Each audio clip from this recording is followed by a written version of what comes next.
Safety shoes function test गरीब मोची वाला। माधवपुर नाम के गांव में एक अमीर आदमी रहता था। उसके बेटे का नाम था सोमेश। वो रोज बाइक से शहर जाता था और वहाँ कॉलेज में पढ़ता था। उसे बहुत घमंड था कि उसके पास बहुत पैसे हैं। उसे सबको नीचा देखकर बात करना, अपमान करना और गाली देना पसंद था। उसी गांव में गंगाराम नाम का एक गरीब आदमी मोची का काम करते हुए जिंदगी गुजारता था। गंगाराम बहुत मेहनती था। वो अच्छा आदमी भी था। पुराने जूते, बूट वगैरह हो तो उसे एकदम ठीक करके नया बना देता था। इसीलिए लोगों को उसकी मेहनत और वो बहुत पसंद थे। उसे देखकर सोमेश को बहुत चिढ़ मचती थी। तुम उसकी इतनी तारीफ क्यों कर रहे हो? चप्पल सिलना भी कोई काम है क्या? वो बड़े सेलिब्रिटी की तरह तारीफ कर रहा है। जाओ भाई जाओ जाओ और अपना काम करो, यूं कहता था। ये सुनकर गंगाराम बहुत दुखी होता था।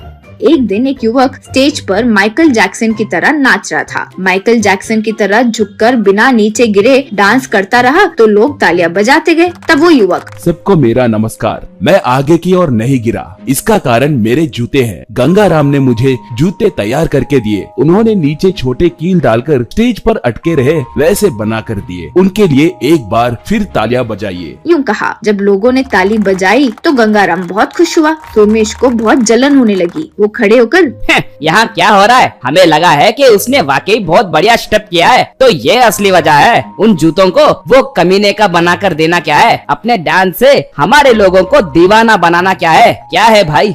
यूं अपमान करके चले गया। इसके साथ ही गंगाराम ने उसे सबक सिखाने का फैसला कर लिया।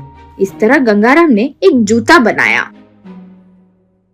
फिर वह गांव में आया और लोगों को बुलाया। मेरे प्यारे गांव वालों, जब हम खेत में जाते हैं तो हम देखते हैं कि हमारे पैरों में बहुत सारे कांटे लगते हैं, चोट लगती है। ऐसे बहुत कुछ होता है ना, इसलिए मैंने ये जूता बनाया है ताकि हमारे पैरों को कुछ ना हो। अगर तुम ये जूता पहनोगे तो तुम्हें कुछ नहीं होगा। चाहो तो खुद देख लो। कहकर उसने वो जूते पहन लिए। वहाँ एक लकड़ी पर कील मारे हुए थे। वो उस पर उछल कर कूदने लगा, लेकिन उसे कुछ नहीं हुआ।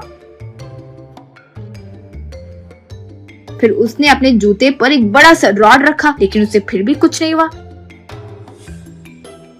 फिर उसने अपने जूते वहीं रख दिए। उसने फिर किसी को कील और हथौड़ा देकर शूज पर मारने के लिए कहा। उसने बहुत मारा, लेकिन कील जूते में नहीं गए। वो देखकर सबने तालियां बजाई। गंगाराम, ये मैं आप सब के लिए सिर्फ 100 रुपए में बना कर दूंगा। जिन लोगों को पसंद है आकर बनवा लीजिए। यूं कहा।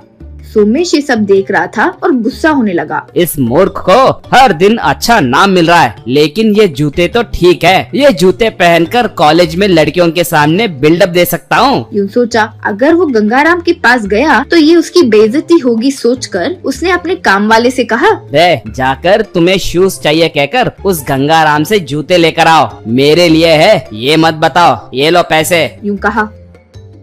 वो गंगाराम के पास गया और शूज खरीद लिया।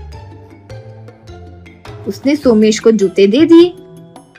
सोमेश ने वो जूते पहने और कॉलेज के लिए निकल पड़ा।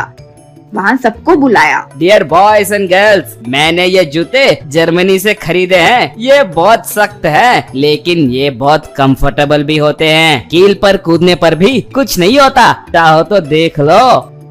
कहकर वहाँ कील रखकर 1 2 3 कहकर वो उस पर कूद पड़ा। बस शूज में से कील चुभने लगे। हे भगवान, कील चुभ गए। हे भगवान, कील चुभ गए। बाप रे, यूं पुकारा। ये देखकर सब हंस पड़े।